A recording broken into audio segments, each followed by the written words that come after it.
Hi guys, I'm Matt, and if you're into cryptocurrency or mining, that's what I do here, so stick around. Today I'm going to show you my very first rig with GTX 3070. We're also going to be doing a little upgrade today.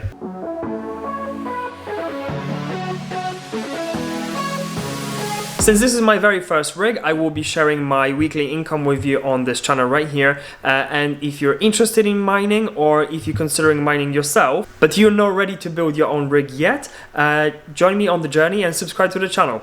So this is what I started out with. This was built specifically to mine, keeping a low budget in mind. I used second-hand parts to build motherboard, CPU, RAM and all this, and majority of money was invested in this beauty. Now I'm ready to upgrade it.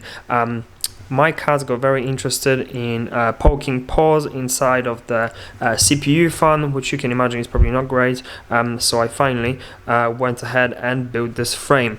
These are super expensive at the minute to buy, so I decided to build one myself. This was super easy to build and only cost me £10. So you can definitely build one yourself until prices stabilize a little bit. Currently a metal frame, very simple design, which usually costs about £30, and they sell for about 150. I'm definitely not paying that much, and I can hold off until they normalize.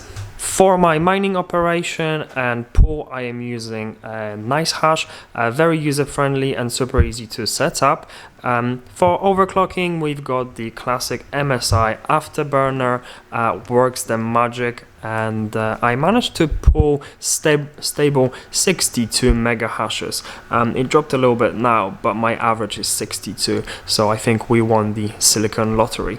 I'm managing to pull really great efficiency, way over 500, very close to the 3060 Ti's, which are very known for the efficiency. For today's upgrade, I've ordered a PCI-e riser, which will allow me to move the graphics card off the motherboard. So this is just an extension of the slot, and I'm going to show you how I set it up.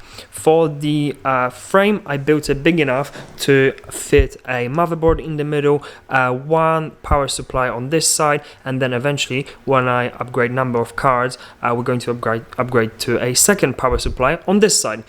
Naturally on the top we're going to put the graphics cards, and then eventually over time I'm probably going to add some fans at the back. So now let's begin the move.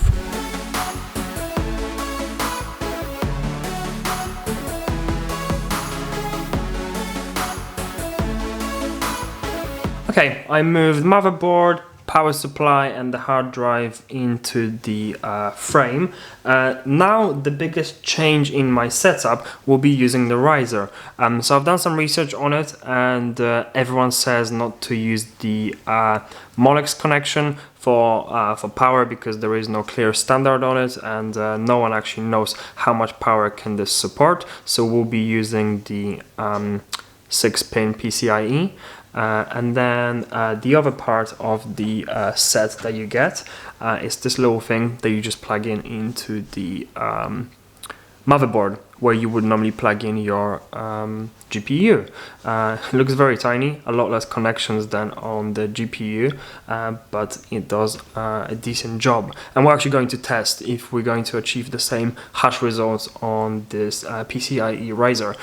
This is connected with a simple USB cable, and allows us to lift the GPU up. So let's put it on.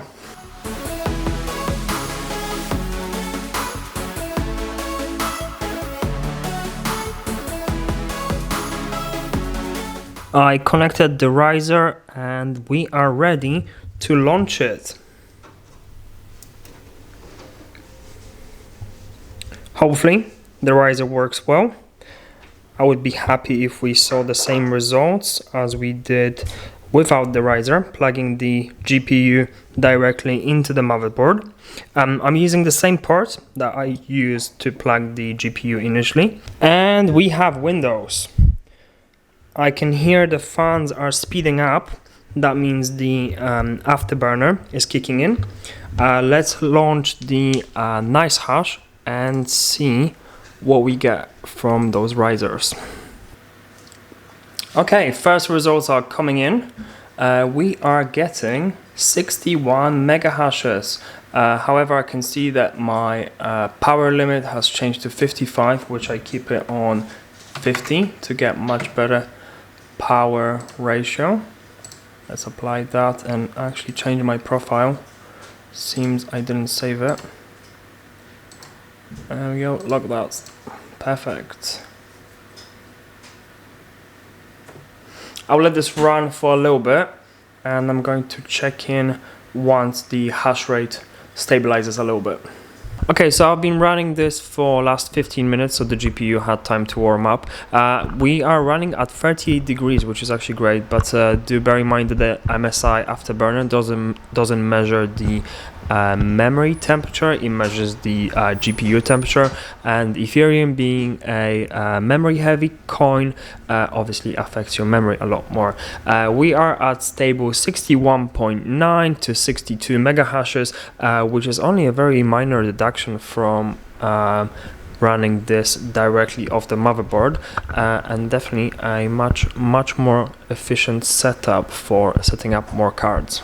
Okay, I'm very happy with those results, but now the important part, how much I made over the last 24 hours. This rig worked over the last 24 hours, however I did have to switch it off a few times, once to move everything into the new case, and yesterday for some minor cable management.